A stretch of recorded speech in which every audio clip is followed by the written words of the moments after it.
دوسری یہ چیز ہمارے حضور صلی اللہ علیہ وسلم کے طریقے میں سادگی ہے کہ سادہ ماحول، گھر کا کھانا سادہ رکھیں، زیادہ اوپر جانے کی کوشش نہ کریں، اور بازار کے جو کھانے ہیں سارے جسمانی اعتبار سے بھی مضر ہیں اور روحانی اعتبار سے بھی مضر ہیں۔ گھر میں پکے گا تو نماز پڑھنے والی، قرآن پڑھنے والی، ذکر کرنے والی خاتون کھانا بنا رہی ہے، اس کا اثر کچھ الگ ہوگا۔ ہوٹل میں پکا ہوا کھانا ہے، کون پکا رہا ہے؟ جن کو پاکی ناپاکی کا پتہ نہیں ہے، ان بازار سے ہوٹلوں سے لا کر گھر میں کھانا کھایا جاوے۔ ہاں، یہ انسانی تہذیب نہیں ہے، یہ فطری تہذیب نہیں ہے۔ اور پھر ہوٹلوں میں جانا بالکل بے حیا بن کر، آوارہ بن کر، اس کا کوئی تصور نہیں کر سکتا تھا ہماری اس قوم کے لیے خصوصاً، کہ جن کی ماؤں نے بڑی مشقت کے ساتھ ایک وقت کا سالن 2 وقت چلا کر اپنا گزارا کیا ہو، اور جنہوں نے رات کے چاول صبح کے چائے میں پیے ہوں، چائے کے ساتھ وہ چاول کھائے ہوں، اور جنہوں نے چٹنی روٹی پر گزارا کر کے اپنے بچوں کو پالا پوسا ہو، کیا اس قوم کی عورتیں اپنے شوہروں لے کر بازاروں میں آوارہ بن کے پھریں اور ہوٹلوں میں بے حیا بن کر ہزاروں روپے وہاں لٹاویں؟ یہ کوئی عقل مندی کی چیز نہیں ہے۔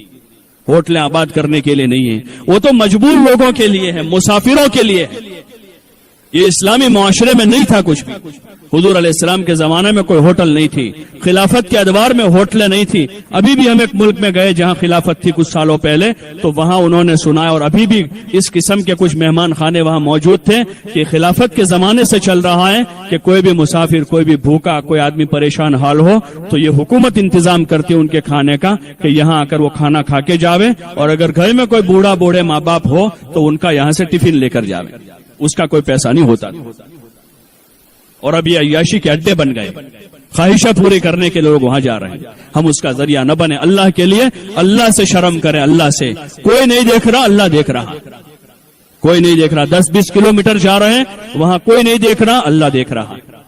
ابا نہیں ہے وہاں، ہمارے بھائی نہیں ہیں، ہمارے شہر کے معزز لوگ نہیں ہیں وہاں، شہر کے اہل علم وہاں نہیں دیکھ رہے ہیں، لیکن ہمارا وہ اللہ جس کی نہ سونے والی آنکھیں ہمیں ان ہوٹلوں میں دیکھ رہی ہیں، ان بازاروں میں دیکھ رہی ہیں، ان پارکوں میں، ان کلبوں میں اللہ دیکھ رہا ہے۔ وہ کسی سے غافل نہیں ہے۔ اس کے وہاں دیر ہے، اندھیر نہیں ہے، اس کے وہاں ڈھیل ہے۔